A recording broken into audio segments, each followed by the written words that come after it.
How to fix Snapchat support code C14A or C14B. Here's how. Initially check your network connection. If your Wi-Fi is weak, change to mobile data or another network. To do this, simply swipe down your phone control panel and enable the mobile data.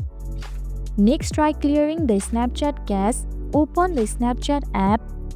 Then head over to your profile at the top left corner and tap the settings icon at the top right. Now find and tap on My Privacy and Data. Then click on Clear Cache. Likewise, when a menu appears, press Continue to remove outdated files. Moving on, make sure your app is up to date.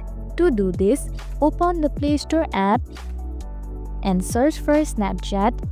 If an update button appears, click on it to install the latest version. However, if you only see Open, your app is already up to date. If the issue continues, try restarting your device.